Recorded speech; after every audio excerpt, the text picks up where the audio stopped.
I grow now? How do I grow big? Like Grow Big TV. Talking right here. Welcome to Grow Big TV. Laughing out loud. But I'm still learning. You're on Grow Big TV. On Grow Big TV.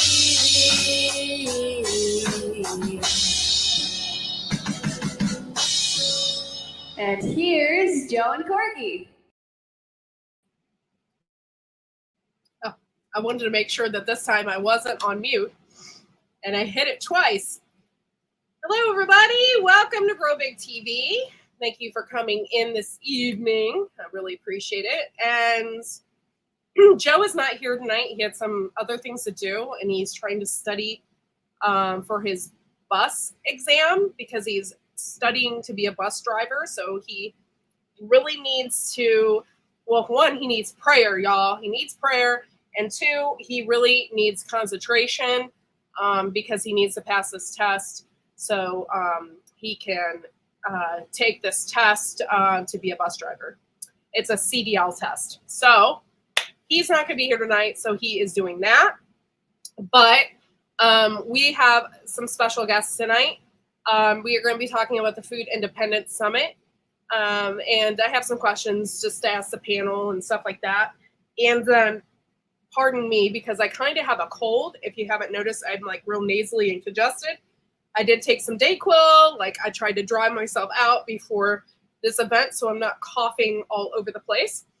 I do want to thank you all for coming in, and thank you to all of our members as well, the members of Grow Big TV. You keep us running, and we really appreciate that. So first in the group, in chat was Jennifer, Ocean Homestead. Thank you. Rick was here. Hi, Rick.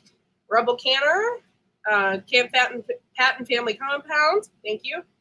Our lovely moderator, Jay Dixon. Thank you so much. It's all about biology. Thank you for coming in. Bee Charming. Travels and Gardening with DJ. Thank you so much.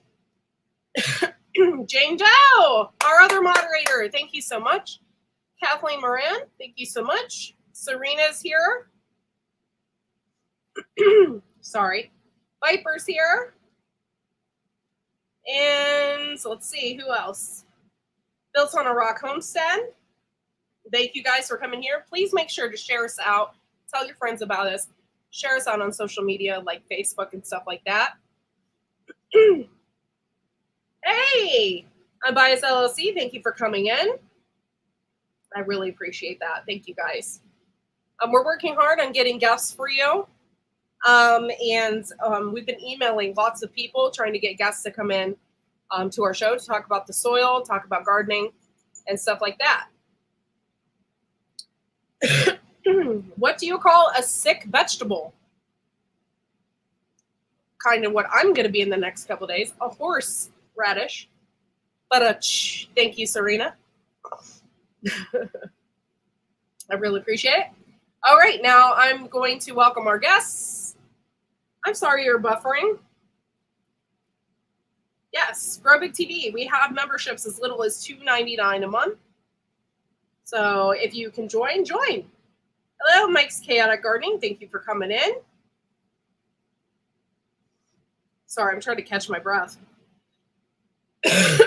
Okay, so tonight, this year, we decided to grow some unusual vegetables, things that we haven't grown before. Our unusual vegetable this year is a Sikkim cucumber. And I've only ever seen pictures. I thought it was super weird. And I've never actually grown one before. So today was the first day that I got to pick one. So I'm going to show you guys what it looks like. And I actually just picked it today. Hey, Jaden, thanks for coming in. Here, I'm going to show you guys a picture of it real quick. Share my screen. This is an heirloom cucumber. And they're super unusual. They actually get a brown color, mostly and they get cracked. They get like that cracked hard outside. So I thought that was super cool and super unusual to show y'all. All right, now let me go ahead and bring up my guests.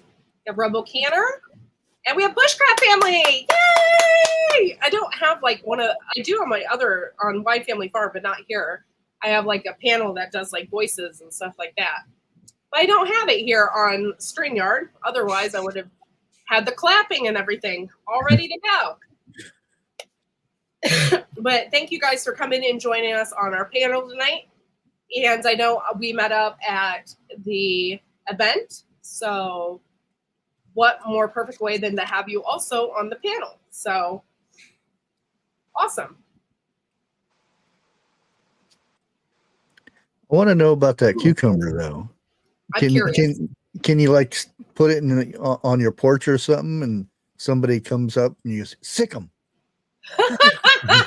I don't know. Maybe. I don't know. I'm curious about it too. It's a very, very, it's Sikkim. And I believe it's from China, and they actually use it in stir fries. Oh. So honestly, I can't imagine using a cucumber in a stir fry. Mm-mm. Like, I don't know how that would be. It would be kind of mushy, I think, and probably soak up any flavor of, I don't know. I don't know how that would be. But anyway, I like my cucumbers raw. So I'm curious as to what this tastes like.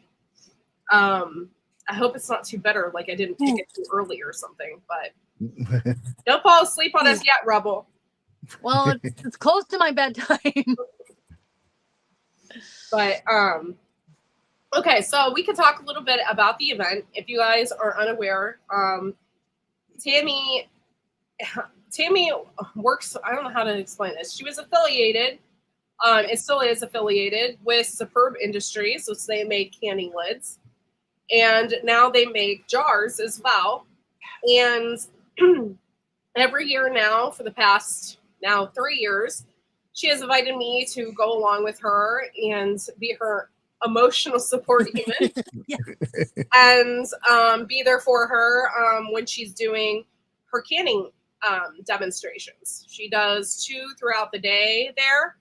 And and so she teaches people how to can certain things. This year it was milk and how to can apple cider. Spice cider. Cider. I have to say, I mean, I realize I made it, so I shouldn't say this, but I've been throwing it in the fridge and drinking it, and it's really helped with the heat exhaustion.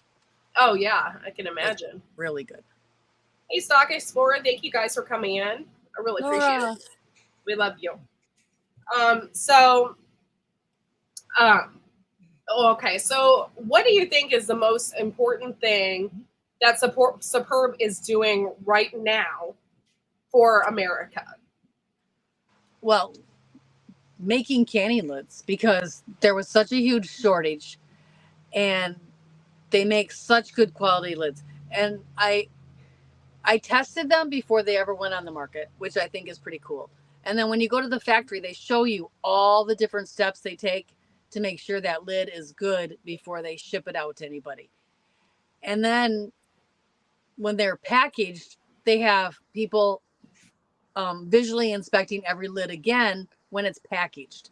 So the incidence of lids not being okay or having an issue are very, very slim, because they're very thorough in every step of the way in the manufacture. And I really like that. But the summit, the thing they do for everybody at the summit is community. And that's pretty amazing too. Like, you can find your people, you know, your homesteading group is there. Like, every homesteading group is there. It's kind of amazing, the variety of people that they bring into the summit.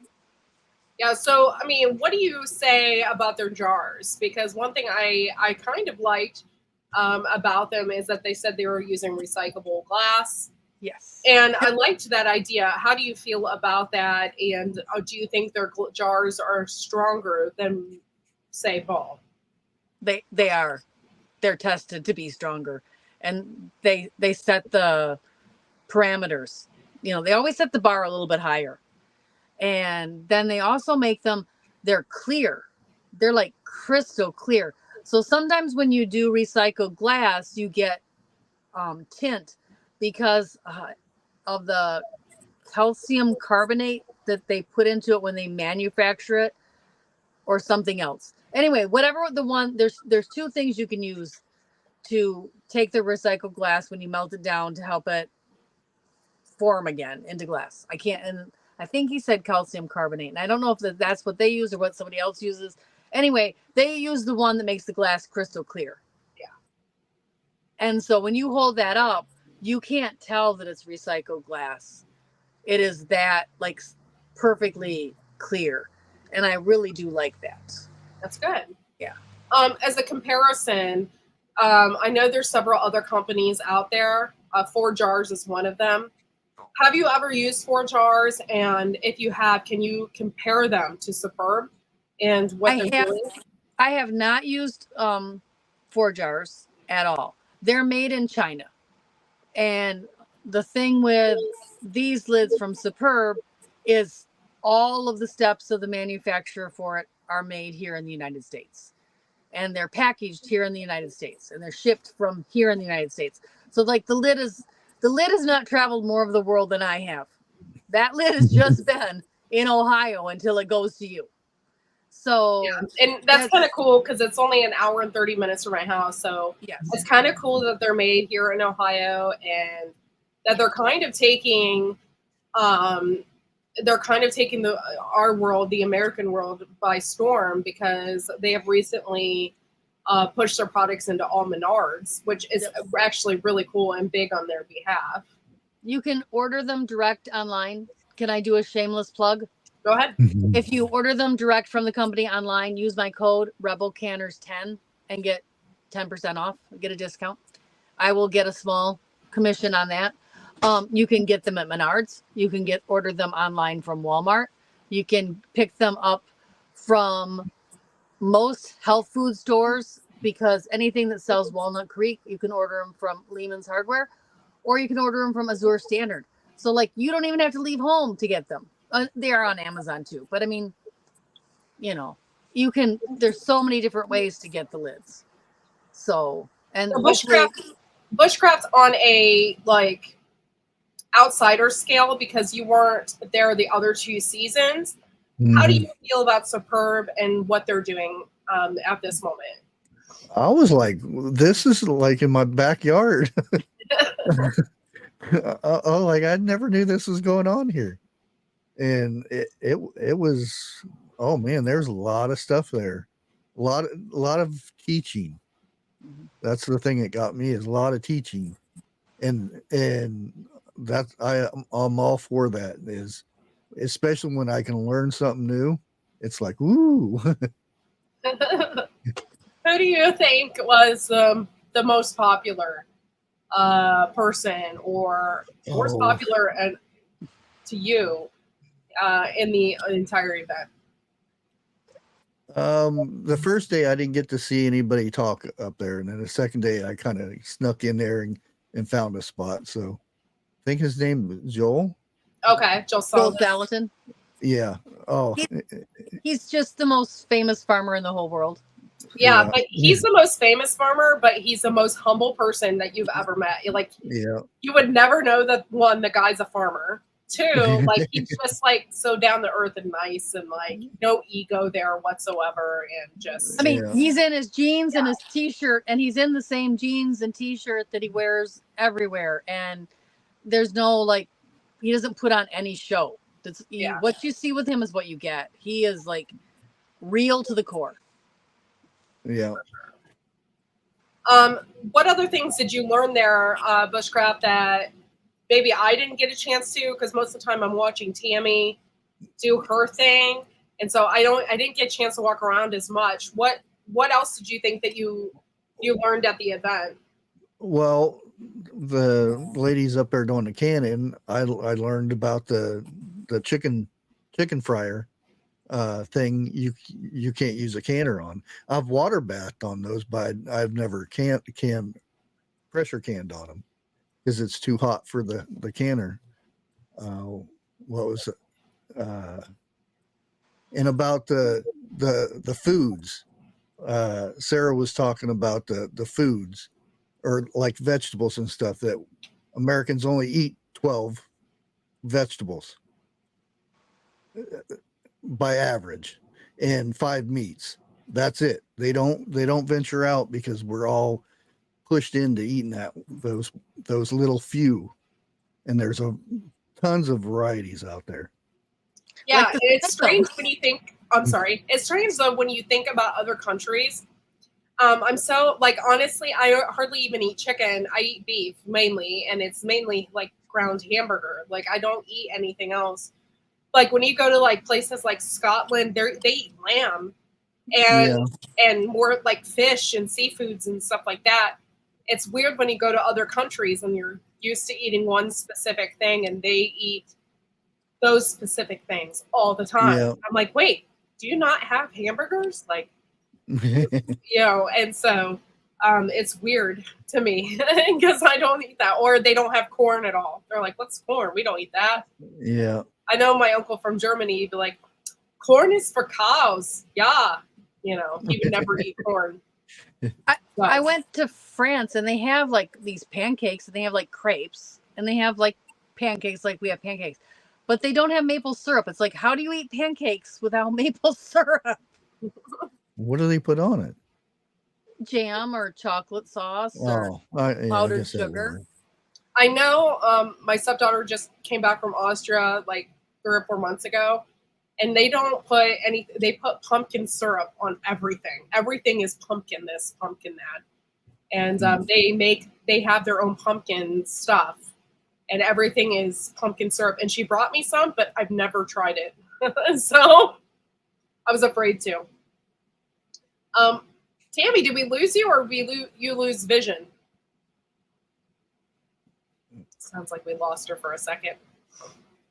Thank you, Roberta, for coming in. I see you. Roberta was another one that was there and hung out with us a lot, and we had a lot of fun. So thank you for hanging out with us. It was a lot of fun, just hanging out with the girls. Yeah. She's And, a hoot. yeah, she's a super, super, super nice person. So isn't it kind of weird that we're both in Ohio and we never met each other? Yeah. I thought that was kind of weird. Like, wow. And you literally only live you don't live very far from me at all. So it's No. like, okay. Yeah. And that's the thing. When she asked me, she said it's she named what it was, and I'm thinking, well, it's going to be way up there in Cleveland. And then I went and searched it, and I'm like, oh, that's like right up the road. Yeah. And for some reason, I thought it was in July. Yeah, I thought well, in the first year that they had it in like September or October or something, but it was so cold. I couldn't handle it. And it wasn't this week. This time it was the complete opposite, like what it was in the first year. Here's Tammy again. I don't see her though. So are you there? I'm here. I'm sorry, guys. So I was telling him the first year it was freezing. And we left. I had to leave early. I couldn't take it anymore. I'm just like, the green room that we were going to stay cool. Well, we were going in there to stay warm. This is like ridiculous. They sent me a blanket as a thank you after the first one. Yes. I still have my Techman blanket. Hey, Sherry. Sherry's here from Two Family Homestead. Oh, when I said Sherry, my phone thought I said Siri. Oh, no. Oh, boy. Said, I'm like, slow down there, Siri. I'm not talking to you. Thank you for coming in. And by the way, Sherry only lives minutes away as well. And I wish she could have come and hang out with us. That would have been an epic meetup. Next year, we need to plan ahead so we can swing by Sherry's. or arrange to take her. We Or- need yes. to, yeah, or something. Yeah, something. We'll figure it out. We need to get together because, like I said to her the other day, she kind of put us all together. She doesn't realize it, but she did put most of us together. We've all. Okay, it's not minutes. I was exaggerating a little, but yeah. And I'm so fortunate. I got to meet Sherry. She came to my house and got to see my garden. But you know what's funny is when she actually saw my garden, it wasn't anything like it is now. My garden has expanded so much in the past few years. It's ridiculous. So I really wish you could see it now because it's freaking huge. Yeah, and I really, really wish that you could come and hang out. We got to figure something out. If not, we will come to you and figure it out from there. So, okay. So, okay, Tammy, what have you learned from the Food Independence Summit, and how important? I mean, that's what they call it, the Food Independence Summit. How independent from the market food are you, and how has the summit really made you think about food independence? I'm probably only 25% because I really don't raise any of my own meat anymore. There was a time when I was 50%. That's the best when my parents were alive, we were more like 75 to 80%. But now that I'm on my own and older and stuff, I'm more like 25%. I get a lot of my produce from the farmers market and can it. So I still have a middleman in there. But it's really, really important. And then the more I hear about things and just the state of our world. Yeah. But, you know, there's so much knowledge, and I don't get to go around at the summit and see all of the things. Like I walked into the cooler to get my cider out, and I was just like inundated with this. They were the guy that was teaching the sausage making had hung racks and racks of sausages in there, and I'm just like, I'm sitting there just staring at them going, oh. And then I heard sausage though is super hard to make because you have to get the consistency of fat and meat correct. Yeah. If you don't, it doesn't taste good. we made a bunch this year. I have my mom's recipe for hard salami with venison. We made a bunch of them this year, but I thought that they got put in the freezer and they got put in the refrigerator, and so they actually molded in the refrigerator. So we lost about 20 pounds of meat from our venison this year, which makes my heart hurt. So we did it, but everything we tested tasted really, really good. So I found some really good purchased spices that I now want to recreate for myself with, make my own blend. But at least I know what's in it that I like. The sausage guy was cool until he tried to take me over and put mustard on it. Oh, no mustard. No, I didn't want to do we were mustard. really, my husband, this is funny because a market that's near us, it's literally 20 minutes down the road. It's a meat market. They're a Christian company, and literally they have the cows out front when you drive in. I think did we take you one? No, we didn't take you here. I missed the meetup that happened at. The mustard man sells his product there. And when I was with Dustin the last time, I was like, oh my God, have you seen this mustard? It looks really good. So then we're down there and he's there. And I'm like, are you kidding me? Like the mustard man's here. And so we tasted his stuff, which is cool because there at that market, you can't taste the stuff. So you don't really know what it's going to taste like before you bring it home. And we literally bought 3 things of mustard while we were there. I got a maple one. There was a black pepper one. The horseradish was completely sold out. And then we got a chipotle one. And the black pepper one is so delicious. It tastes like what potato salad should be. It has that peppery, I don't know. It just tastes really good. And so we've been eating a lot of Swiss cheese, like with it. Like, If you can get your hand on mustard seed, it is really easy to make your own mustards. oh, I'm sure. Yeah. Really easy. It's But really I was just I was mustard thrilled seed that and he was there. I was like, this is awesome. And so, of course, Bushcraft's standing beside us. I'm like, hey, I'm like, you want to try some mustard with us? And he's like, No. No. he does not like mustard, y'all. That's a no-go. nope. No. But it was fun, and I like the fact that people are there doing their own thing. Mhm. They had people there doing sauerkraut and kimchi, which I didn't even get a chance to try. They had just a whole variety of different types of people there doing their thing, different speakers. I'm sorry, guys. And then the thing I'm most like is the canning event. Well, one, I'm really interested in it, but I like it because it's there, it's visual. They're actually doing something right in front of you, and I'm into that. I don't want just some like I like the mustard guy. He was great, but he didn't show me how he made that mustard right there in front of me. You know what I mean? So I like people that can like instantly show me. And they did. They had a couple of they had a guy there plucking chickens, and they had the chicken plucker guy, and then they had a sheepdog herding ducks, which was really kind of funny. Herding some runner ducks and like moving them around and stuff. So we got to see how those dogs work, which I thought was really, really cool. And I can't think of anybody else, but they did have speakers. The rope making and the broom making. You're forgetting about the camels. Oh yeah. So camels go way back with me on YouTube.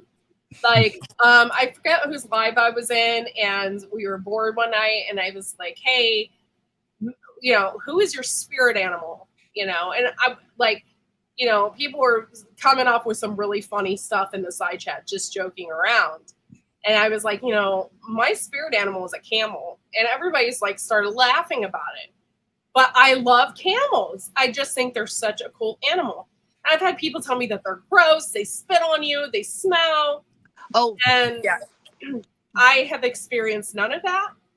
And I just absolutely love them. And I think they love me back because they were just like all over me. And I just loved them so much. I rescued a llama once that had berserker llama syndrome. This is what happens if they put them in petting zoos when they're children and teach them to let people handle them, the llamas. And I have to tell you that llama spit, and llamas and camels are cousins, is the most vile substance on this planet. There are a lot of other bodily fluids I'd rather get splatted with than camel spit and llama spit is like the worst substance. I would rather have a lot of other fluids than that. It is the most disgusting substance. And so I'm like, oh, please. I'm like, he's tickling the back of my neck that the big one was. And I'm like, oh, please just don't spit on me. Whatever you do, don't spit on me. That's hilarious. So, okay. I'm a super spiritual person. So let's start. Bushcraft. What would be your spirit animal? And it can't be chickens or that kitty cat in the background. Well, kind of. It'd be a tiger or a dragon. Ooh. I've always liked tigers and dragons. Oh, interesting. And both of them I probably wouldn't go up and pet. So, Tammy, who would your spirit animal be? I have gotten to bottle feed a tiger. ooh. Really? Yes, I have a picture. I'll show you somewhere. I have a picture somewhere. It's in my one of my Facebooks. Yes, I've got to bottle feed a tiger, so I really felt bonded to that tiger, through that.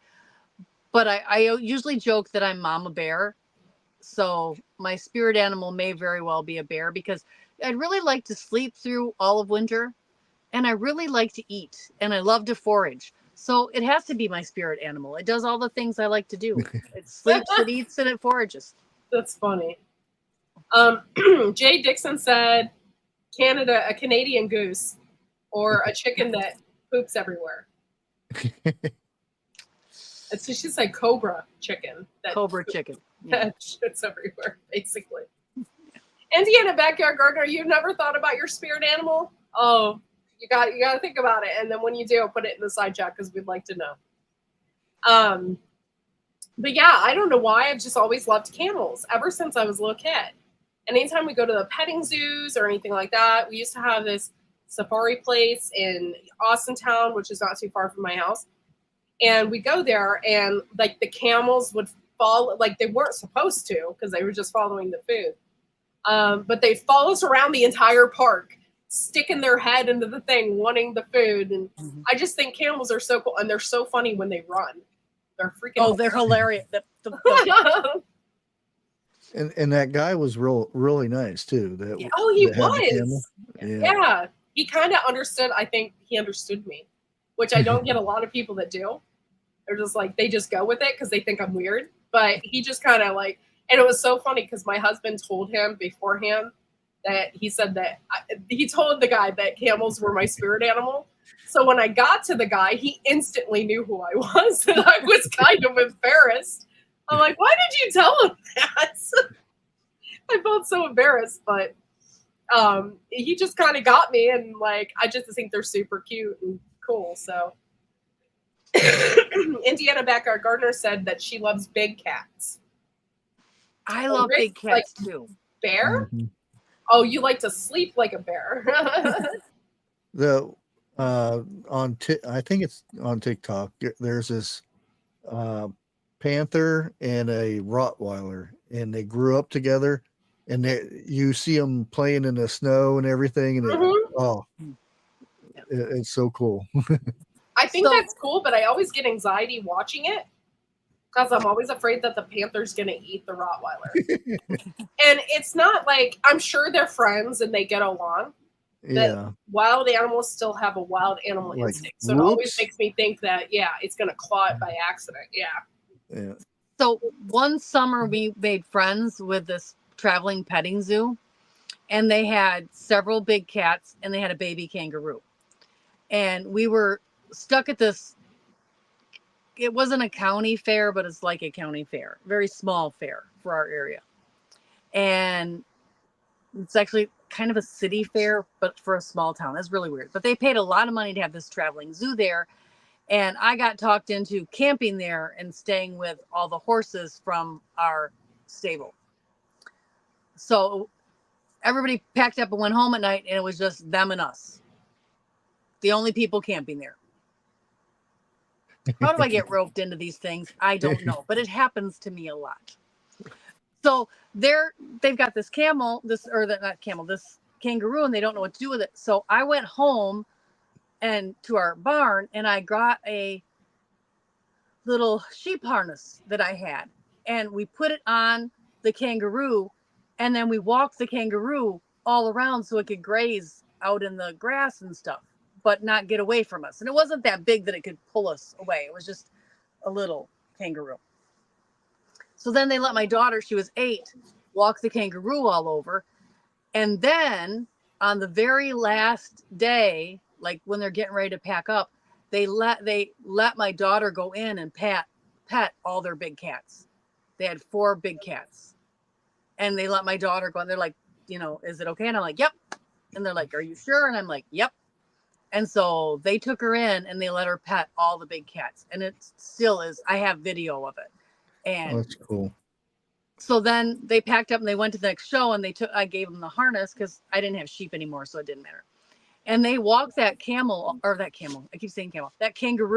through all the other fairs and events and little things that they did for the rest of that summer. They said they've never made so much money in their entire life because they could everybody followed them right back to the petting zoo because they had that kangaroo just hopping in front of them. And so it's been we stayed friends, and I've seen him at different events and stuff, and it's kind of fun. That's awesome. Yeah. That's really cool. Yeah. Okay, so what other things, Bushcraft, did you learn while you were at the Food Independence Summit? How hot it gets in Ohio. no, no joke. Oh man. Tammy got the brunt of it, but yeah. Oh, I don't know how they did that up there. I don't. I mean, It when was- we were sitting right in front of that one stove, it was hot, and I'm like, how are they doing that up standing up in front of them, Yeah. over top of them? When all three of them were going at once, I was like, okay, something is wrong here. I need one. I can do two, but I cannot do three. Let's get one of these off. Yeah. It was just hot in the tent in general. Yeah. And I can't imagine being in front of a boiling pot of steam the entire time. Mm-mm. I'm sure it was at least 100 plus, like for them, Oh yeah. for sure. And the one time when Sarah turned the wrong pot on, Oh yeah. So that's when all three were going at once. went and opened it up. Oof. Oh man. Oh, I was like, oh no. Yeah, that was horrible. I can't. Oh God, it would just. Next year, just be prepared. Ask them to get some desk fans or something that you like, a box fan or something for you guys. I have a couple portable ones. I think next time I'll just take the battery operated portable ones and then blow some Yeah, cool something air. to keep the air Something. circulating because it was just so hot. And I Well, really doubt even- it's going to be like that next year, but it's just Remem- nice to have something. Remember the first year, even as cold as it was the first year, Yeah. with the sides down, it was blazing hot in there, but not like this kind of hot. So at least now we've learned to keep the sides up and not let them, because otherwise there's no airflow through there. Yeah. So, what do you think, Tammy, is the whole purpose of this Food Independence Summit? It's not just so they can sell canning lids. No. Oh no, not at all. It is the purpose is just to educate people and inform people about the importance of knowing how our food chain is broken and how we as the individual need to be responsible for our own food supply. I think, to me, that's what it is to me. I think, it's just important to grow your own food and make sure that people have access. They're making sure people have access to things like, there's places I wouldn't have known about if I hadn't went to the summit. Yeah. And it's just giving us all a better information and a lot of local information, and hopefully getting a lot of the people there in that area involved in growing their own food, in canning their own food, in making sauerkraut and making butter. I know the first year we had a butter making too, and Courtney learned a lot at the butter making. She came home. I even bought my own butter churn to make my own butter. Come home and started doing it. So, it just takes a little spark and it just ignites things in all of us. America, great again. You just got a subscriber. So, Yeah, that's over the few years, especially with being able to go to Layman's and seeing what they have there. Oh, yes. I have found little gadgets here and there to take home with me. One was the Daisy butter churn. I did get that the one year, and it was because they were advertising it there. They were advertising it again this year as well. But I really like that. And I learned how to make butter. I learned how to form butter, and I keep it in my freezer. And I learned how to put like herbs and all different kinds of stuff in it. So I thought that was cool. And then they had this gadget at Layman's, but I got one of those French beaners. Yeah, the green bean Frencher. The French, we call it the French beaner. But yeah, French beaner. so because we think it's funny. But yeah, so I got one of those, and I did all of my green beans French style last year. And I still have some more, but this year I'm going to have another huge supply of green beans. So we'll be canning those and using that. So Layman's just has a bunch of gadgets like that really help you on your homestead. And like just all different kinds of cool stuff, to wooden spoons, to waffle irons, to, Lye soap.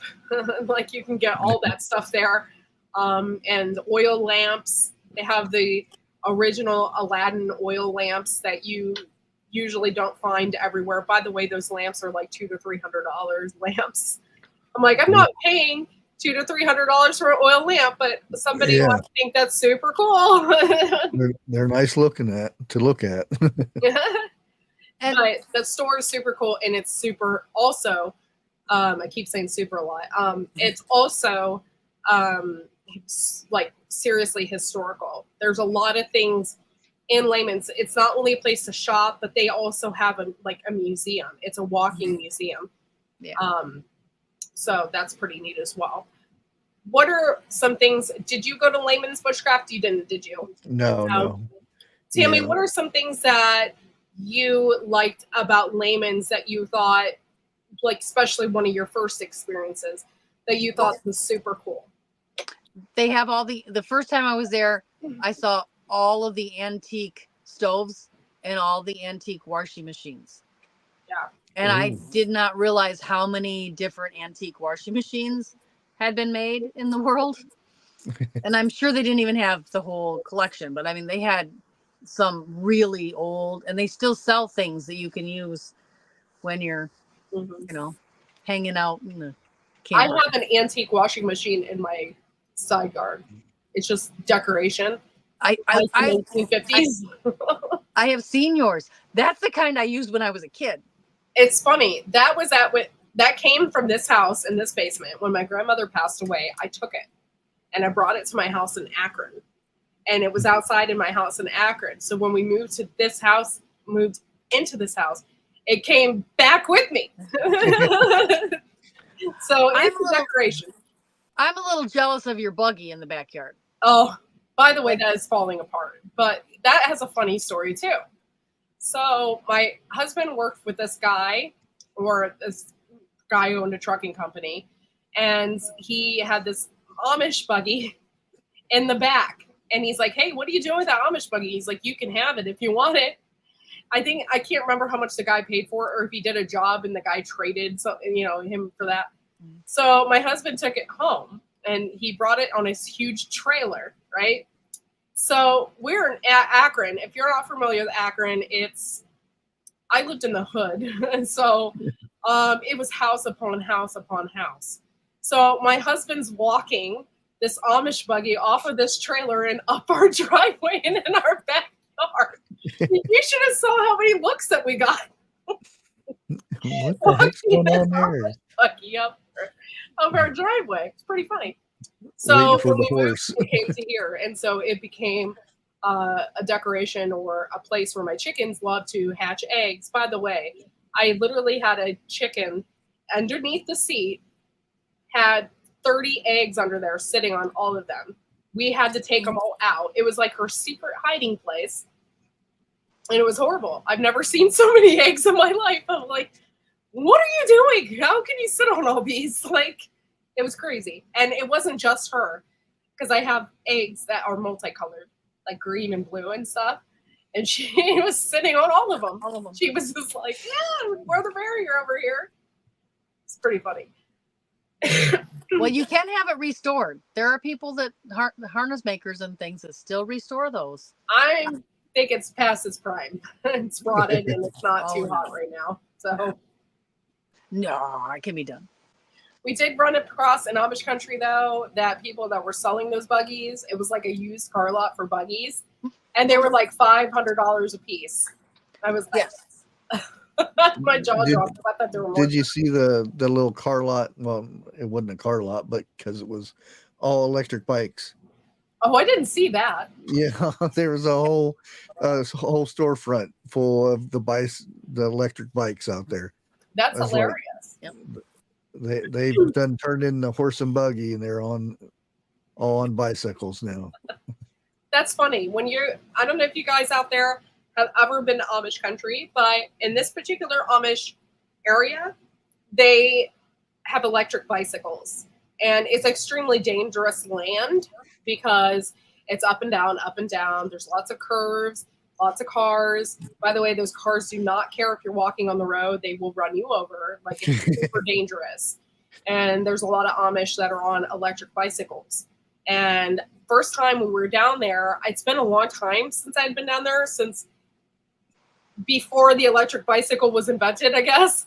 I went down there when I was a kid, but when I went down there the first time with Tammy, I saw like this 80-year-old woman riding this bicycle up this hill, and I was like, holy crap, like what No are effort. they feeding No these effort. Amish women? I'm like, this 80-year-old woman is like huffing it all the way up the hill, and she's like more in shape than me. Here it's an electric bicycle. I mean, she was making it look easy, and we're all like, Yeah. For sure. And then that's when we ran into the guy that was in like the really expensive designer shirt that was and three-piece suit and tie, and he was Amish, and he was explaining. So he told us to go to Behalt. Yeah.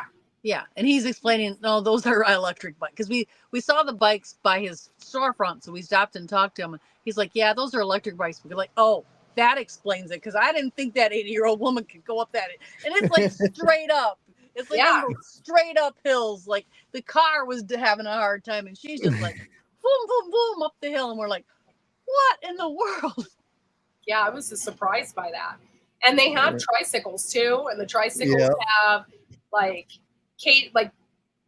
side saddles and stuff, cages on the back. They can put their groceries in there. They have little wagons they tow behind some of them, like if they're selling Yeah. eggs or milk or some of them are whatever. hauling their children. Or babies, dinner, out to the field, It's crazy. picnic Yeah. baskets. It's like, yeah. I was talking to the guy that was, I don't know if they were rent them or they were free for people to use. And he was, because I was like, why are they pedaling the bikes? Because they go like 50 miles an hour. It says it helps recharge the battery. Yeah. I'm like, Oh, well, okay. that makes sense. So they really never have, if they pedal, they don't ever have to probably charge their bike. It depends how much they pedal, I guess. But it probably prolongs the distance you can go on them. That's interesting. I didn't know that. Yeah. So there were a couple of bigger companies, obviously Lehman's, and then there's Berlin Seeds. Did you get to go to Berlin Seeds Bushcraft? You didn't go there either. No. Unfortunately, I wasn't prepared because I thought it was I swear it was in July, but I had to keep coming back here before 5 o'clock. Oh, That's kind of cut my time down and stuff like that. But so what did you think of Berlin Seeds this time around? I really enjoyed it. By the way, the first thing I grabbed was biochar. I grabbed that bag, so I'm like, because at the event there was somebody there selling biochar, but it was like Real the most expensive. designer biochar I've ever seen. It had to be the most expensive biochar I've ever seen. And I told my husband, I said, I'm pretty sure the biochar at Berlin Seeds is only like $22. Mhm. And I got a huge bag. So when we went there and saw it, I'm like, It was like- yeah, this is it. It's almost like 50 pounds, isn't it? 40 some pounds or something. Yeah, It's close to, it's not quite 50. It was like 42 or I something. think so. Something like that. I mean, Yeah. it's mammoth, and it did your whole garden last year. Yeah. And I've been hooked on biochar for quite a few years, since I started permaculture. And so I love it, but I didn't want to haul it all the way back to Michigan. Yeah. I just kind of dig it out of my campfire, and spread it around. But I went to Berlin Seeds for the seeds and the plants. Yeah. Last year, I bought that pink champagne currant. It is literally almost as it's up to here on me, and it's wider than I am. And I got probably 8 clusters of these really good currants. They're a little tart, but they're way better than the red, and not quite as sweet as the black. But you would expect that because they're a white Red Cross, I think. Of Yeah.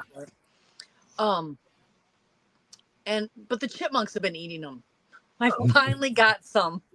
finally got some away from the I'm chipmunks. surprised because usually currants, like the currants that I have, are so tart. Mhm. Like I couldn't eat them raw. I tried them one time raw, and I was like, "This is disgusting." My grandson spit them out, but I had to try them just to see what, because you have to know how much sugar you're going to put with them. So I had to try them. So they was not bad. It was really good. But I Well, bought pink this. ones might be lighter, and because I have the black Mhm. currants, and I tried one. I'm like, "Oh, these look, I know these are currants, but I'm curious." So I tried one, and I was like, "This," and it's all seeds. I'm like, "This is the most disgusting thing." I'm like, "No wonder they have to put loads of sugar in with it because it tastes like crap." Well, I bought it bare root, and it was only 12 inches tall and bare root. In 1 year, it has become mammoth. And it's got, instead of just one Nice. little spike, it's got like 10 offshoots, and it's become a bush, and it's still potted. It's only in like a 5 gallon, something like that, pot. It's not in it's not in the ground. It stayed in the pot all winter. And here in Michigan, and it's done really, really well for getting a bare root plant to get fruit off it the first year. Yeah. So this year, when I went there, I bought a black pearl redbud, because my favorite jelly is redbud jelly from the flowers of the redbud tree, and this one has dark colored leaves all year. So one more thing in my food forest that I didn't have before, Yeah. and it's doing really good. It was on discount. It was half off because it was out of season, and My very first tincture and my very first jam was black currant. Yeah. So there's lots of easy things to start out on, and like strawberry jam, Mhm. like black currants, any type of berries really are so easy to start out on. I would really, really like to make a black currant chutney Ooh. because that's really popular, especially in the UK. Yes. I didn't realize that black currants are so popular over there. Well, red currants are traditional Christmas in Europe. And we used to be able to get red currant jelly for this one. It's a red currant and red cabbage recipe I have that is a traditional side dish for Christmas. Nice. So I wanted to make this recipe, and Walmart no longer sells red currant jelly anymore. And of course, I didn't plan ahead. I don't like the red as much as the black and the white. So I had not planned ahead. I was just going to buy the jelly for the recipe. So now I'm going to have to plant some red currants if I ever want to make this again. Because they don't sell red currant here at Myers or Walmart. So this summer I'll have to go to the farmer's market that I know sells currants and get some, which should be anytime now since mine are ripe. I probably should go over there and check it out, see if they have it. Okay, so Bushcraft, have you canned a lot, or if you have, what kind of jams or stuff have you made? The monkey butter, the cowboy candy relish. I just did cranberry apple butter. Ooh. Which is really good. I was surprised, and I'll probably never come up with that recipe again because I winged it and didn't mark it down, and I was like, oh, it actually tastes good. But yeah, I'll try it again. Did you learn from Sarah's speech? Keep a canning journal. Yep. As I get my finger out, did you learn? Yep. Yeah, it's really hard too so I made a white chicken chili, and I substituted a lot of things in there because I didn't have them. So I never wrote it down. Yeah. However, Those I did always do a turn out the video on it, best. so I have to keep going back to my video. Go back to my own video.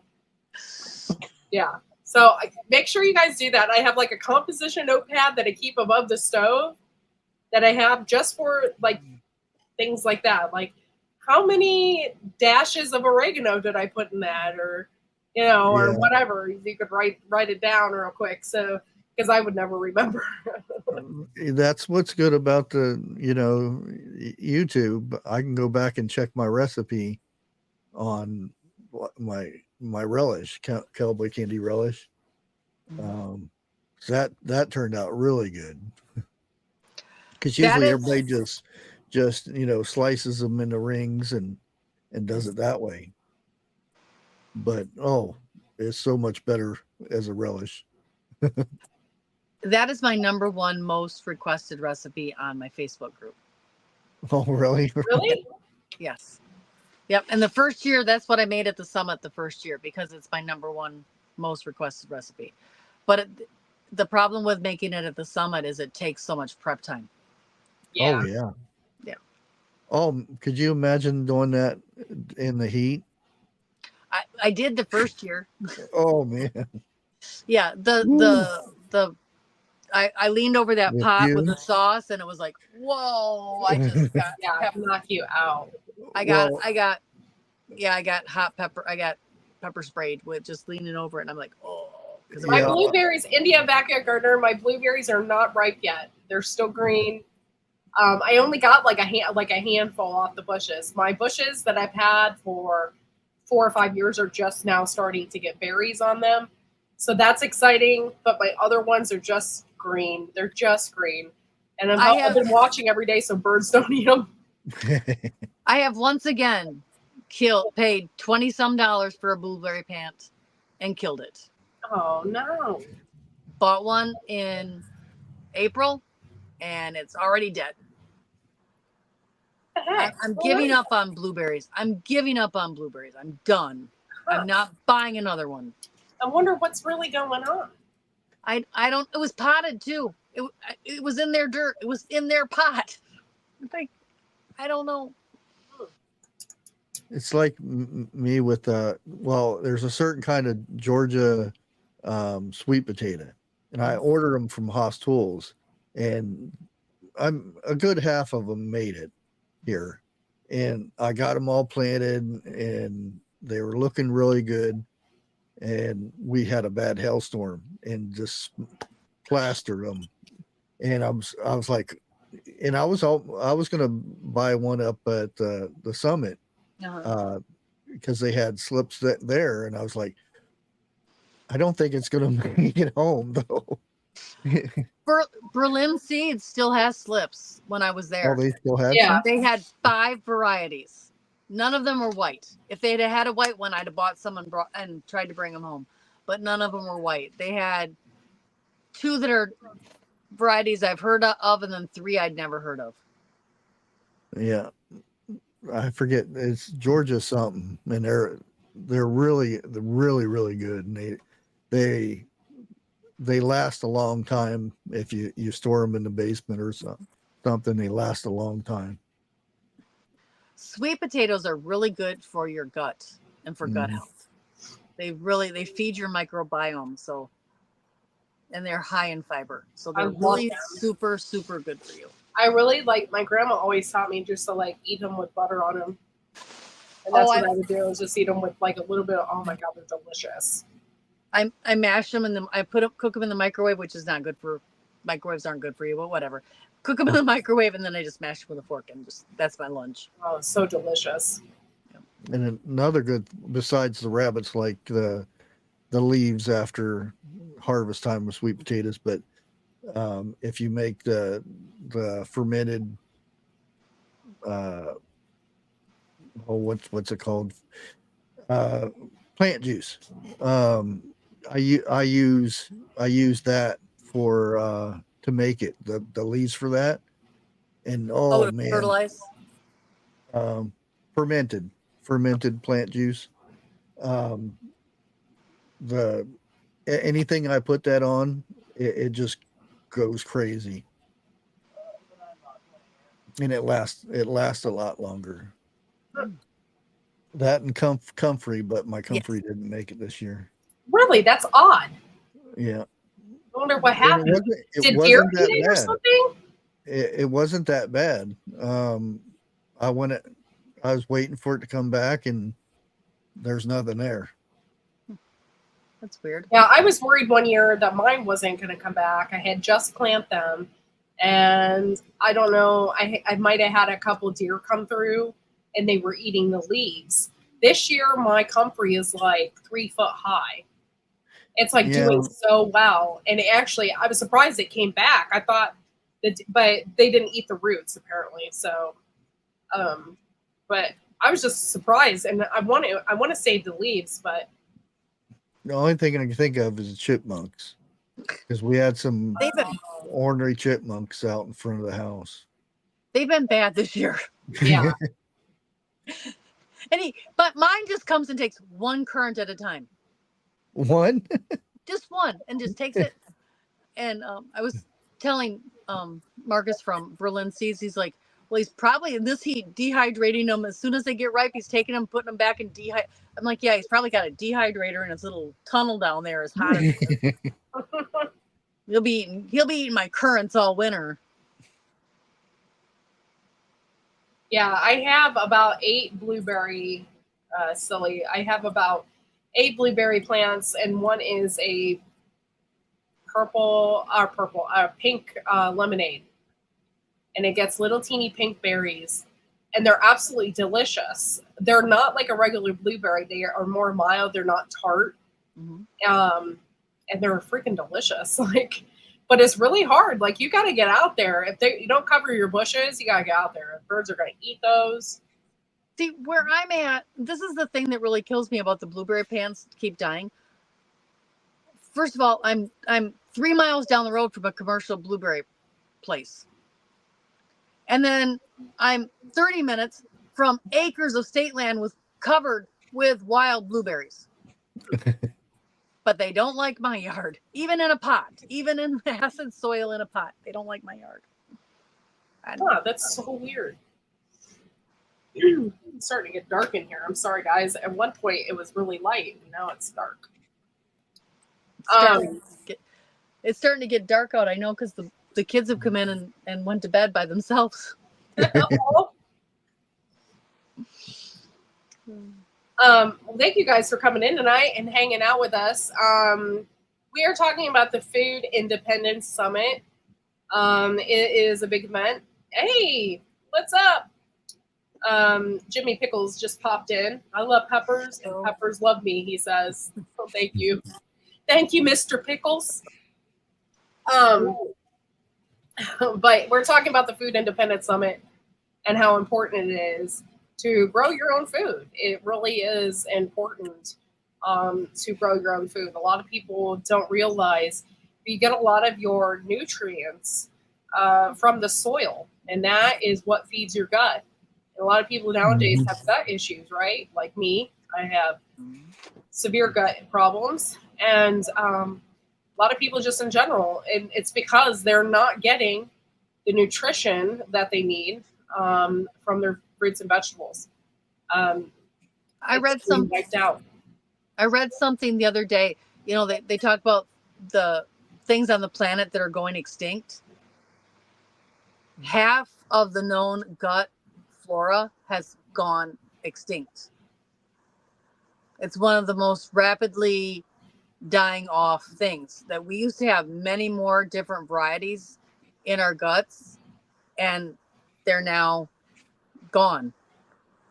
And you don't think about that. You think about the monarch butterfly, you think about the cuckoo bird or whatever it was, but you don't realize that even those microorganisms are so important, and they're going extinct. Yeah, that's not good. All the antibiotics that they give them cows and stuff, when you eat it, because like if something happens to you and they give you a bunch of antibiotics, it cleans out your system, and it takes a while for you to get those organisms back in there. Yeah. And when I got sick this time, I was just saying this, and I'm not going to do it, but I told my husband I would hang myself before I got antibiotics again. I'm not doing it. Because they put me on 10 days of antibiotics this last time when I got this chest cold. And I was like, I can't do this. I'm like, this is killing me. Like, I can't do this anymore. It's one thing if I was like dying, like, and I needed it. But I'm like, I can't take this anymore. It's wiping me. I can just feel it wiping me out. Oh yeah. Yeah. When I was in the hospital because I was kind of fine going in. I was just getting stuff checked out, and they did blood tests and said that my white blood cells were 400 over the safe limit. And which they couldn't figure out because I didn't have a fever. I wasn't showing symptoms of anything. So where do they stick me? They stick me up in the COVID area. So you could get COVID? I don't know because they couldn't figure out. They didn't want whatever I had to get to somebody else in case it was something catchy or anything. They never did find out what it was.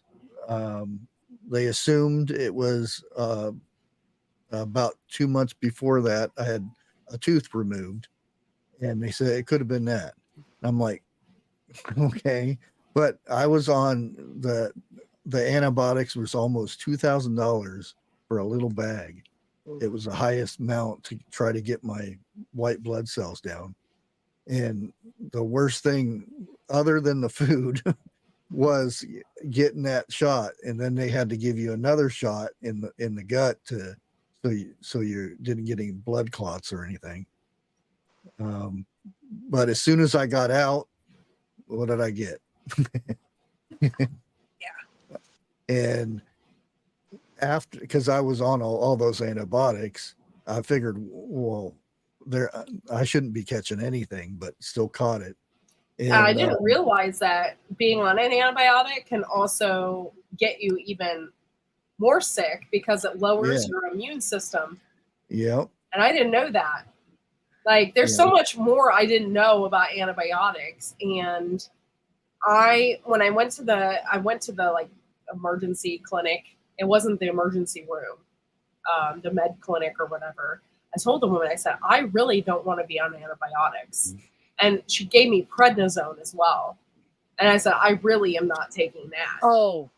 I said, so she gave me an inhaler, and that was like the best thing I ever had. Like, so I can never be on a jury. Like, if somebody takes prednisone and they kill somebody, I'm here to tell you, roid rage is real.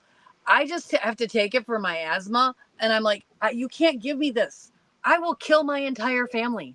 And I will smile while I'm doing it. Like, and I'm not that kind of person, but like that stuff makes me just like hate everybody and angry and mean. Like, I know I'm mean, but I can't stop being mean on prednisone. It makes me like violently mean. I will not take it ever again. I'll have to die first because I think I'd probably hurt somebody if I take it. It is like horrible. Like, I'm like, isn't there anything else you can give me for my asthma? Because like, I'm not safe to be around if you give me this. Like, no. Yeah, this is bad. I didn't take it. One reason is it makes me so hungry. I'll be up like at 3 a.m, starving to death. Like, I am so hungry, and I'm like, I can't eat this. I can't have this. Like, yeah. No, I won't. It's horrible. I will not take. I will not take it again because I don't like how it makes me feel towards my fellow human people on this planet. It's horrible, and it's only like a 7-day dose. So like it's not even like I can. I'm like, really? I don't think that's okay. It's not okay to give me this. I'm sorry. That sucks. Yeah. Because I'll like cough. my mom needs it sometimes. Yeah. She has to be on but it doesn't affect everybody that way. way. Yeah, it doesn't affect everybody that way. Mm-mm. So. Oh, there goes Jay Dixon. Prednisone and mood swings.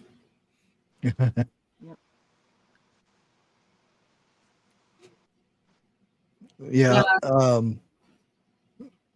only thing I take for, and I took it whenever I come back from here because I did meet a lot of people, shook a lot of hands and everything. As soon as I got home, my fermented garlic. Dude, I should have did that, or I should have popped some echinacea or something. And I'm gonna start doing that again because I noticed ever since I was sick that one time and took this antibiotics, like I just haven't felt right since. It seems like it takes longer to get over stuff too. So one time when I knew I was sick, I took echinacea for a couple weeks, and then I took golden seal for a couple weeks. And then I took echinacea for a couple weeks because you really can't take echinacea all the time because your body will get used to it.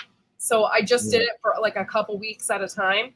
And that really built my immune system up big time. Well, Oh yeah. that's why I was out foraging the elderflower, because we have been prone to sore throats and sore throats and sore throats. And we found that the elderflower, with its antiviral and antibacterial properties, has really cut our sore throats in half. Wow. And so that's right now they're out. I went out today and got some so I can make more tincture. I should have brought you some tincture because that's some from last year. I should have. No, I'm just grateful. Tammy got us Ghost Pipe, and I was just grateful for that. My husband loves it. And, is it still working for him? Yeah. Awesome. Yeah, it's really something that's awesome to have on the on the herbal shelf. But yeah, somebody just said garlic, and I have a bunch of garlic. I'm going to take it after this. I didn't even think about that.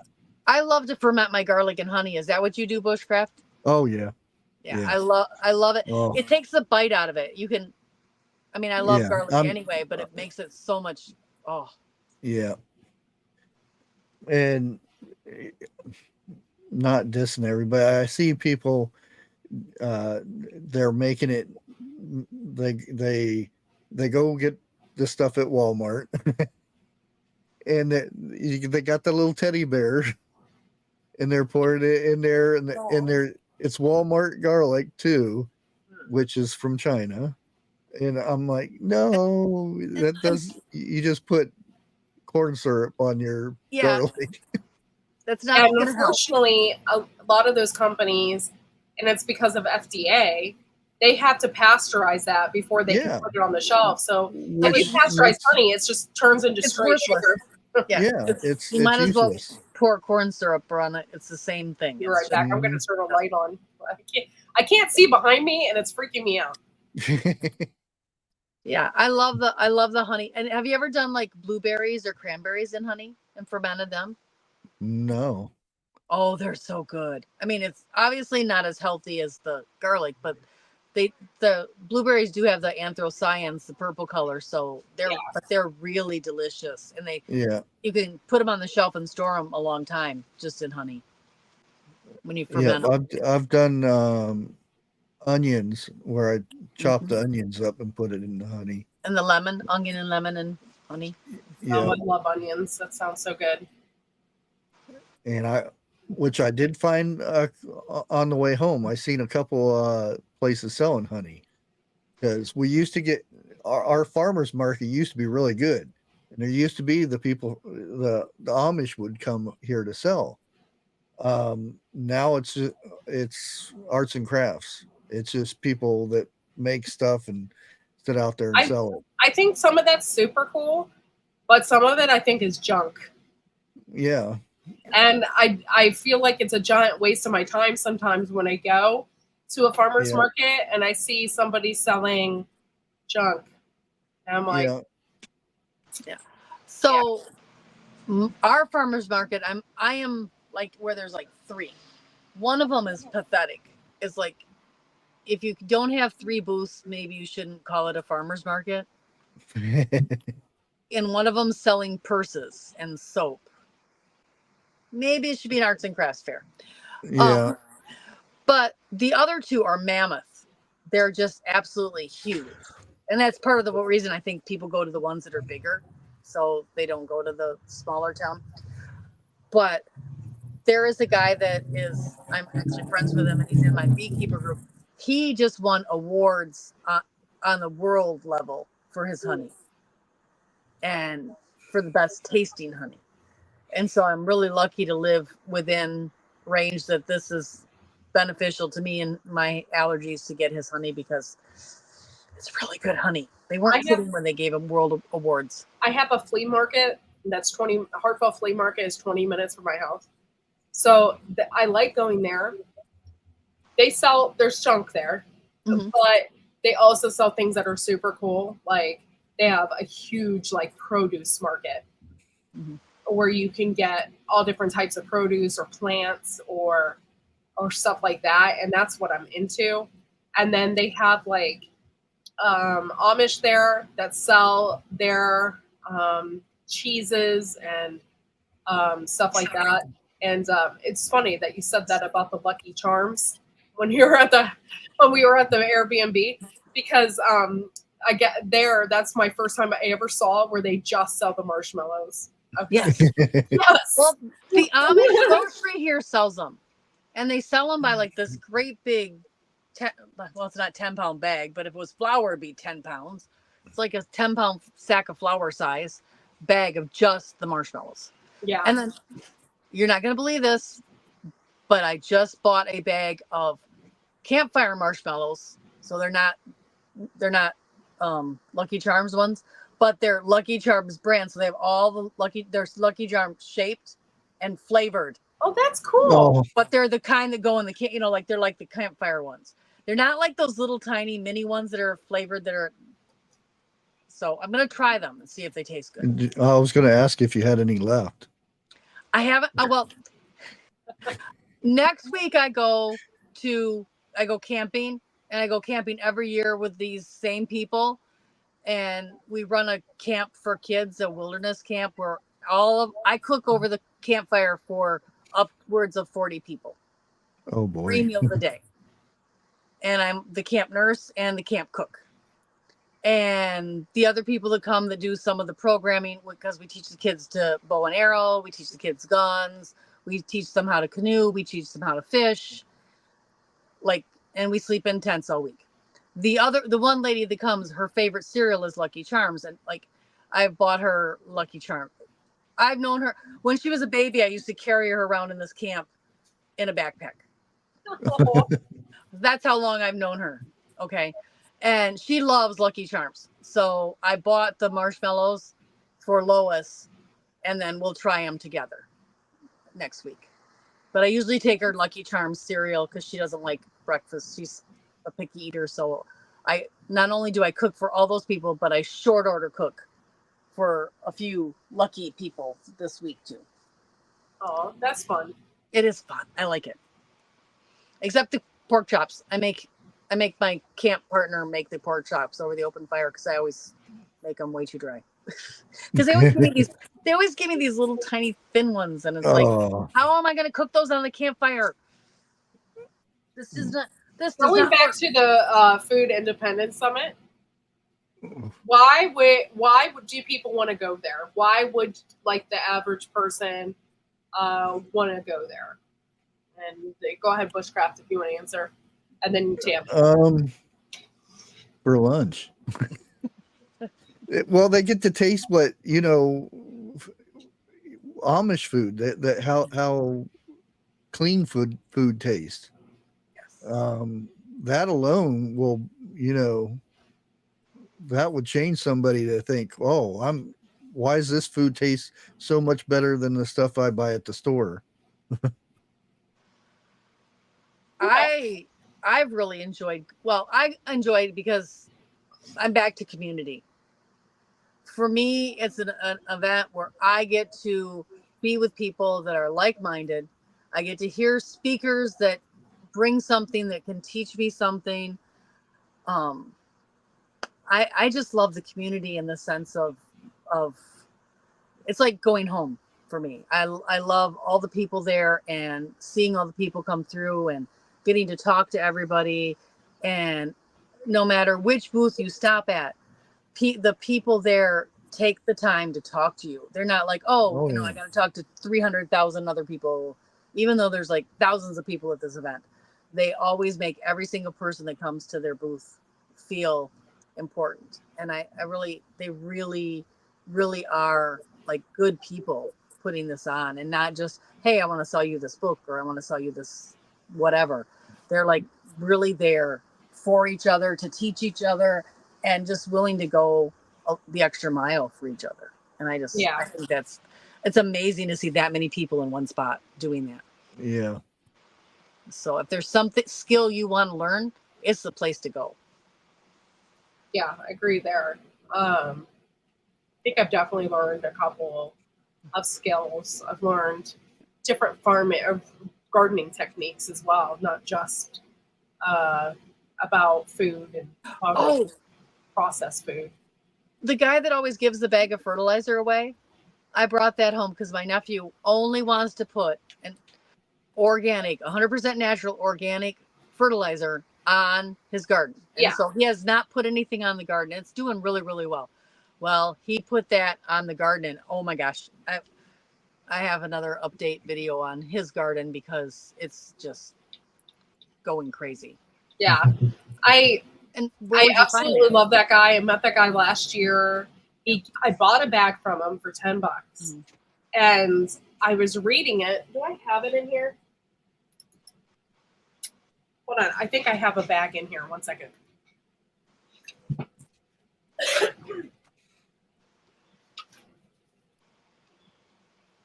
What was your favorite out of the two lunches? What was your favorite? Oh, that's a hard choice. I think the meatloaf.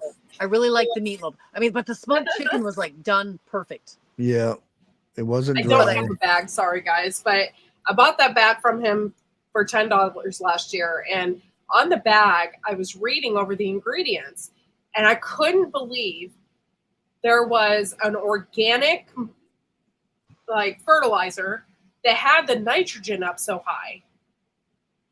Typically, when you buy organic fertilizers, the nitrogen is not high at all, especially with fish emulsion and that kind of stuff. Yeah. The nitrogen is so low, and I don't like that. I'm like, I like to like feed my garden, you know, and I think his is up to like 19% or something like that. Yeah. And he's giving away these great big bags too to people. Like, I mean, you don't have to go and buy anything, and you're still they were giving away bags for people to put all the stuff in that they were giving out. Like, I mean, like a huge bag. I wish I don't have it. I think it was a grocery bag. Like those, you know, you buy the little grocery bag to do your groceries. And it wasn't like cheapo either. It was burlap. Like they really, when you buy a ticket, you get your money's worth. And in fact, the tickets are, if you go on this week, the tickets are 20% off. So if you want to buy your ticket for next year, it's the 18th and 19th, I believe. It's a Tuesday and Wednesday in June, like right around the 18th or 19th. And right now, if you go on the Food Summit website, the Food Independent Summit, Seed to Spoon website, it is 20% off for your tickets for next year. Nice. So I don't know if anybody's out there close to Ohio, but now you won't find the tickets cheaper. Yeah.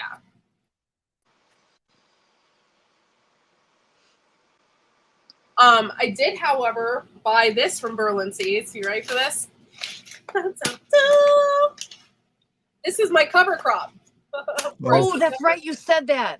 Yeah. This is groundhog radish seeds. And how many pounds is that? Oh, quite a bit. 5 pounds. I couldn't believe the price. Yeah, I can't remember. It was $17.70 for all this. Yeah. Wow. I mean, yeah. Like, where are you going to find that? Well, first of all, something in that quantity for the home gardener. You know, I mean, you practically have to be a farmer to buy that much anywhere around here. You can't do it at Walmart. No, you can't go to Walmart and do that. And like, if I went to the local farm co-op grain elevator here, I'd probably have to buy a 50-pound bag. Yeah. They're gonna laugh Yeah. at me. They're gonna laugh me out the door if I ask for anything less than a 5 50-pound bag. pounds? What? Yeah, there's like, no, we don't open them up. One We don't. thing I like about this is I was reading it, and it's even better than what I thought it was. It says this is a large daikon type radish, develops a massive taproot system that helps break up heavy clay and compacted soil. These roots winter kill, leaving large holes that aid in water and air infiltration, resulting in a better tilth and softer soil. For best results, sow before September 1st. Nice. Yeah, so I'm definitely going to, I don't know if I can get them in before September 1st because I usually still have stuff in the ground. Mhm. Yeah. But I'm going to do it a little bit after that, after my tomatoes and stuff are done. I'm going to put that in there. I mean, really my season isn't done until like November 1st, by November 1st. So I still got some time for radish seeds, but I'm just excited to try this out. It'll be my first year doing. Yeah. I mean, if you plant them a couple months later, they're still going to grow. They just won't be as deep.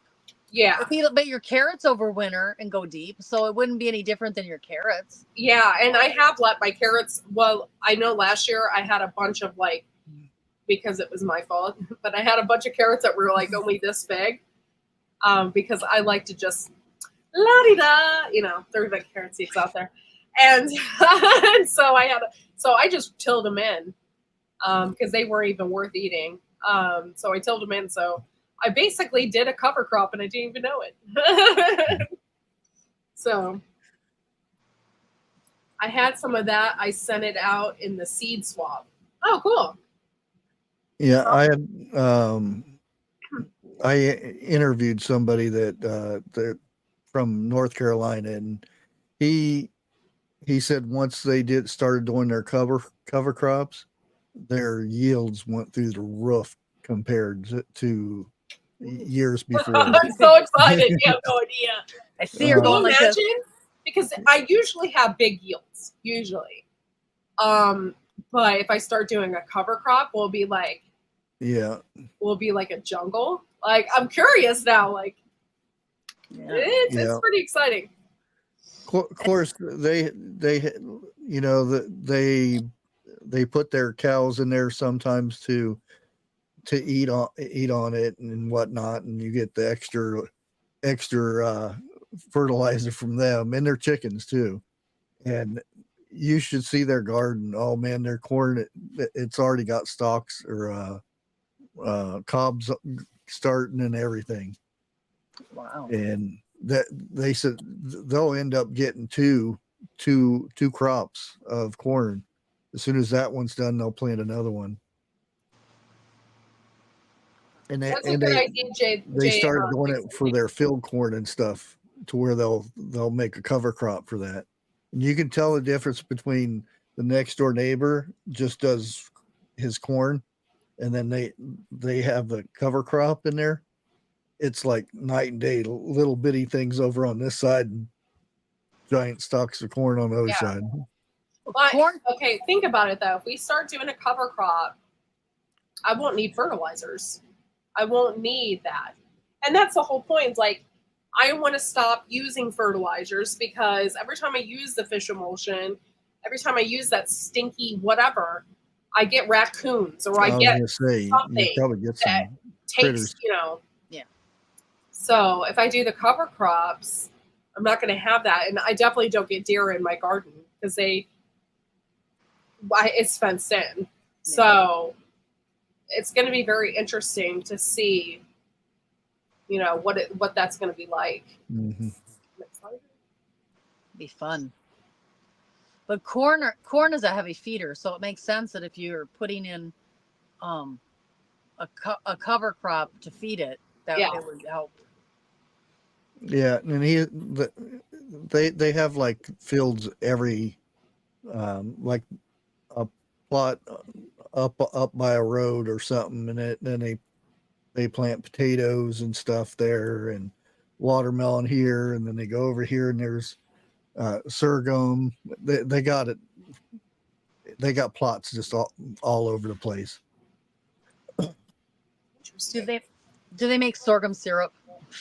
Yeah, last year was their first time. Somebody had gave them all the press and everything, and they only went by YouTube and stuff. And they didn't think they was going to produce anything or it was going to be any good, and they ended up producing a lot. So they're going to plant a lot more this year. It's sort of like the maple syrup of the South. Yeah. It is really delicious, and there's some recipes that it's really better for than. We interviewed somebody a while back he lives in South Carolina and he grows sugarcane. And I want to try the real sugarcane syrup.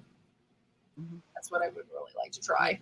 I saw that interview because, like, when I was a kid, I lived in Florida part-time and Michigan part-time. So I'm half Southerner. And my mom and dad used to go to the farmer's market and they would get sugarcane, and we would they would give it to us kids to like chew on. And you could get the sugar out of it. And he was talking about that, and I'm like, that's what we used to do. We used to, like, instead of chewing gum, we would like chew on that and get the juices out of it, the sweet juice, and it was really good. But like, I can't find that here. Yeah. And if I did, my kids wouldn't touch it.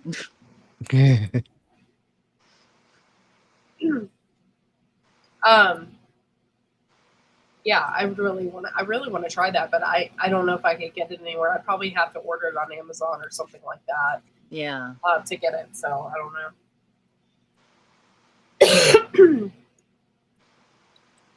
Rudy usually throws out a Bible verse, and the 331, I think 831 is a Bible verse, Jay Dixon.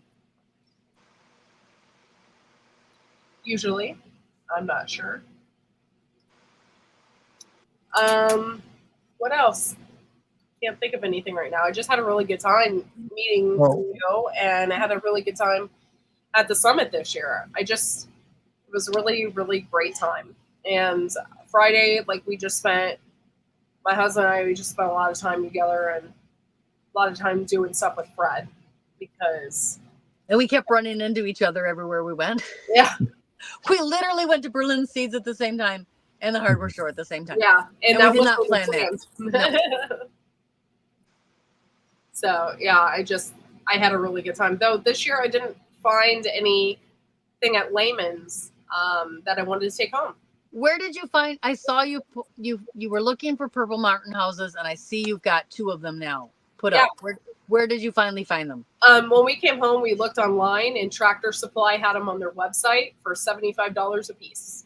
Oh, that's cheap. Yeah, so we went to Tractor Supply. I got 2 of them, and we found some. We were gonna buy the piping to go with them, but the piping was like $200. It was unreal. So we made our own and put them up there. Yeah, you just have to get them up. There's a certain height you have to get them, but you just have to get them up. Yeah, they're 20 feet. They're 20 feet in the air. Okay, yeah. I think they have to be 15 or higher. They can't be like extremely high. No, there's like a range. Yeah, so they're 20 feet in the air. So right now, all I see is sparrows, but I don't think they're in it. I think they're just like hanging out there. I don't think they built a nest, because all I've seen so far is them just perching there. When the Purple Martins do find it and move in, because they come like in a flock, they will evict any other tenants. Good. Don't worry. Because I don't want those things in there. Like, I don't want any. I want my Purple Martins in there. Yeah. And you have the perfect place for them because you have so many ponds. Because they feed on insects as they skim over the pond. So you have all those ponds around you. What's funny is I saw Purple Martins here. I was out on my porch, and I saw one flying around outside, and it landed on my roof of my house. And I was like, "That's a Purple Martin." I could tell. I mean, it was it's like a grayish purple. Yeah. In the sunlight. Yeah, very distinct. And I was like, I didn't even know we had them here. And I said, that's so exciting. I said, we have to get those birdhouses. And then we went to Amish country, and I saw every Amish house had one in their backyard. And Yeah, I thought, because well, somebody's going to be selling these somewhere.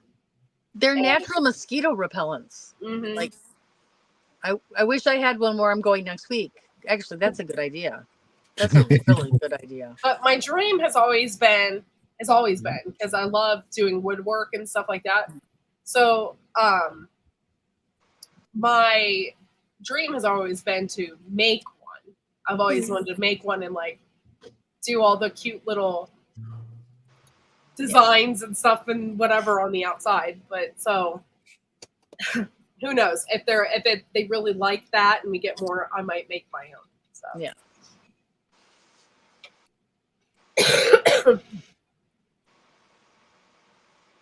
But anyway, we had a good time putting those together. That was very interesting. That's cool. Yeah, Yeah. because they're like an apartment. You got it. They, you know. Yeah, each little section. But you know what's funny is when we were in Amish country, we did see like Purple Martin houses, but they like we looked inside a few of them, and some of them were made with like a composite wood, which I really liked because that never rots. It Right. never rots. You never have to paint it, and so we looked inside of it, and it wasn't separated.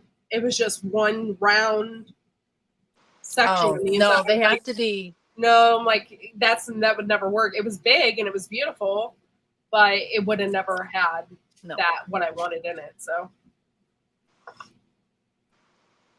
That's what I seen a lot was the chicken tractors all over the place. Oh, going yeah, up there. yeah. all That's- over the place. that's really kind of popular right now. Yeah. And with the cost of gas and everything, it is to mow your lawn and all of that.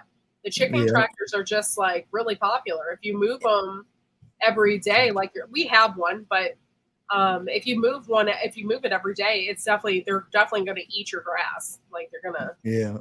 Keep it down. to keep it down for sure. Thank you, Jay Dixon. If I lived out, somewhere where I didn't have wonderful neighbors, I would put my rabbits out, section by cool. section and stuff, because I got a cage for it, but I don't trust the neighbors. Yeah. I like the rabbits producing poop for me. Yeah. So good for the garden. Oh, Where I got my rabbit So good. Rupert, that's what they had. They had an outdoor tunneling system for their rabbits, and they had to put wire underneath so they don't dig completely dig out. under, yeah. But they had it was cool. They had like little tunnels and little things for them outside to play with, and it was kind of neat. And then they had everything at this place when we went to pick up Rupert.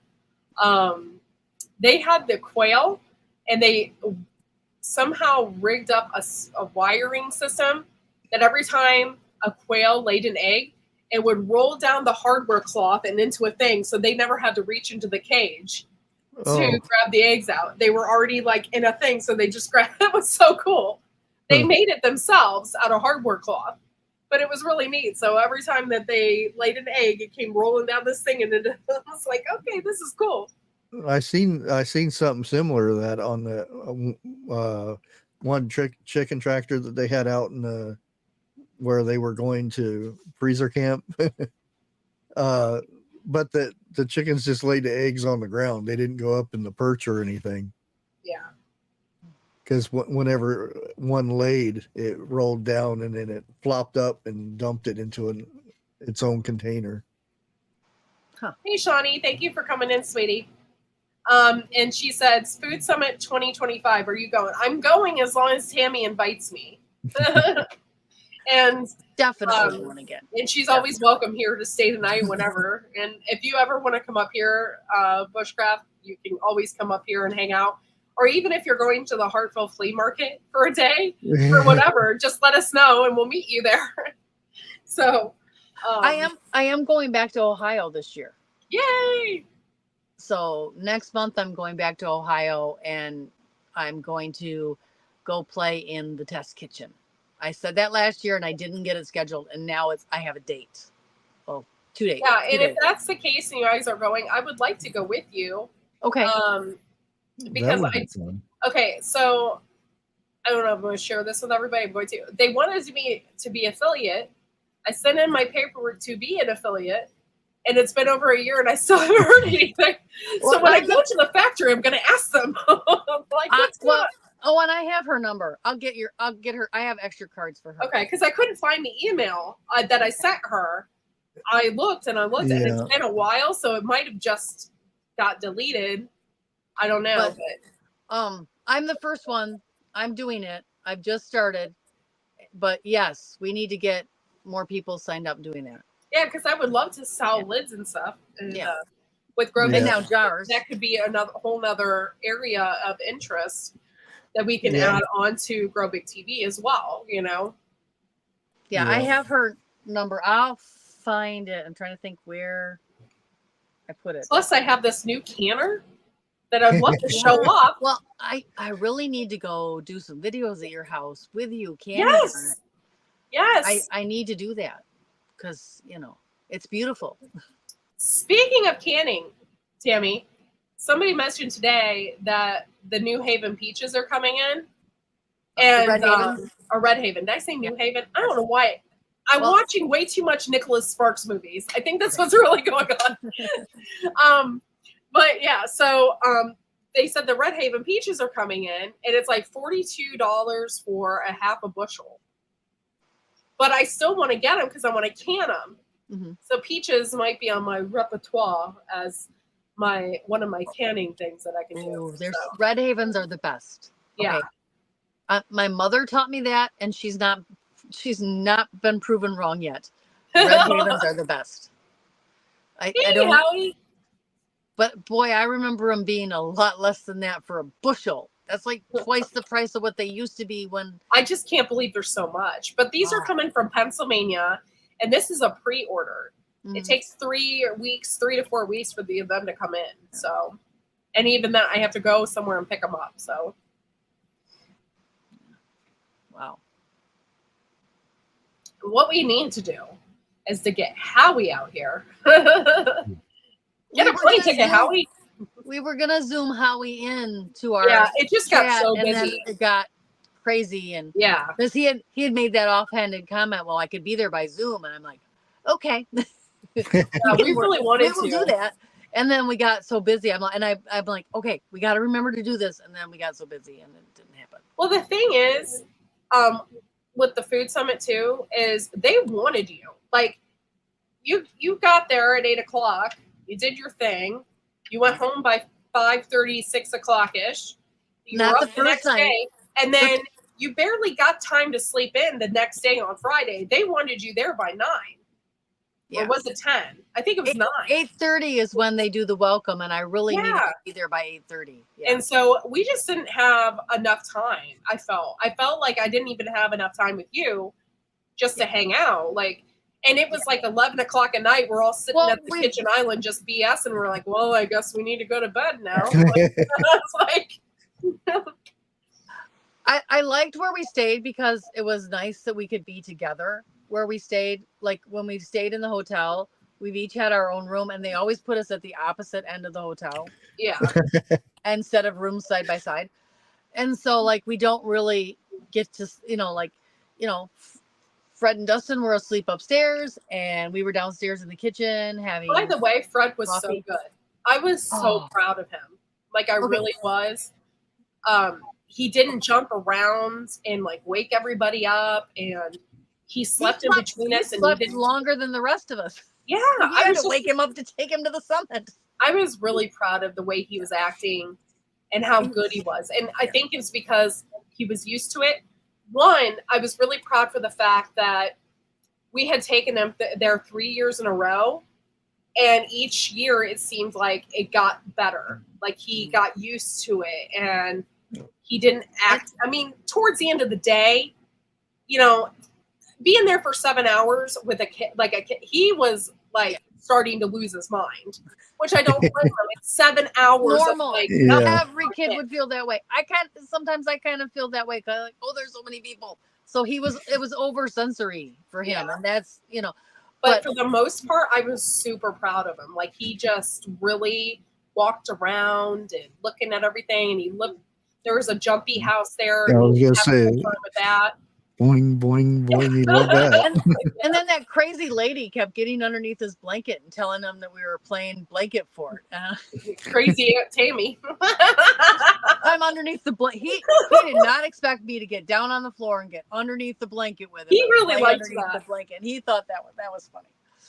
And then Roberta videotaped it and sent it to me. Yeah, So I have to say, you know, off the official record, on the side record, that was my favorite part of the summit, was getting to play blanket fort with Fred. Fred is such a picky eater. Okay, so we went and bought him some microwave macaroni and cheese. He literally ate 3 cups. He was Wow. starving. Yep. He ate 3 cups of the Velveeta macaroni and cheese. It cracked me up. And he's down in the Capri Sun. Yeah, I kept saying, I'm like, do you want more? And he goes, more. More. More. More. Yep. It was funny. But Yeah, he stayed hydrated. He was just down in those Capri Suns. oh yeah, that was his That was his jam. He thought Yeah. that was great. Yeah. Okay, guys. Well, we are at almost 2 hours here. I think we're going to close it down. I really want to thank every single one of you for coming in chat. I knew Bushcraft from before, but I never met him in person. So now I just feel like I have another YouTube friend. When I meet somebody in person, it means more to me than meeting them on the YouTube. Because I feel like once you meet somebody in person, you actually know them. You physically see them. And so I am really grateful for that. You get to meet new people. It's the same with Roberta. Oh yes. It's just really nice to meet people face to face. And I met, Blue Farm and Cosmic Cultivators, and obviously Juice Ham. We've just created these lifelong friendships. Diggs Outdoors came to your meetup. And yeah, Diggs is such a great guy. Yeah. Like we've known him for years now, and so it's just so nice to meet people. And sorry, now I'm getting. The one thing that surprised me more than anything was when Tammy took me over to see the All-American guy. Oh, yeah. And Ernie. And he said, Bushcraft family, you have a cat. Yes. Yes, he knew who you were. What? How does he know that? He knew the cat. Yeah. That's hilarious. Where's the cat? I can't point. Yeah. Yeah. Yeah, that one over there. That's funny. And Ernie is not just All-American. He's like the president of the company. Yeah, and I was shocked. Yeah. That's funny. Plus, he's super nice guy. He is such a great guy, and I love my. Oh, I haven't worn my shirt yet. Oh, I've got two of them, and I just wash one, wear one, wash one. No, that's funny. But yeah, so I'm just so lucky to have met everybody. Yeah. I need to meet Joe. We just clicked right from the beginning, and he's been following my channel for years now. It's been at least 4 years. And so I'm like, we got to meet Joe. Like, what's happening? and I think we all need to just go to Vancouver and meet a whole bunch of YouTubers in Vancouver. Yeah. Including Howie. That'd be great. I watched like three YouTubers that are in Vancouver, and I'm like, I really need to go to Vancouver and meet invite myself to meet all of them. But yeah, so thank you guys for coming and watching and hanging out with us tonight, hanging out with new friends, old friends, and learning a little bit about the Food Summit. So next week we'll be back on Tuesday. I'm sorry we missed a whole week because I was at this event, and Joe was busy too, so we just decided not to do Grow Big TV that week. So next week we'll be on Tuesday. I'm going to be on at 8 p.m. Eastern Standard Time. You don't want to miss what we have coming up. And we got a lot of big names that we are scheduling. and stuff like that. So you definitely don't want to miss those interviews. So thank you guys, and we will see you all next time. Have a great night. Bye. Oh, I hit the wrong button. I hit leave. Don't leave. Oh, it's gonna end Don't the leave stream. me. Bye, guys.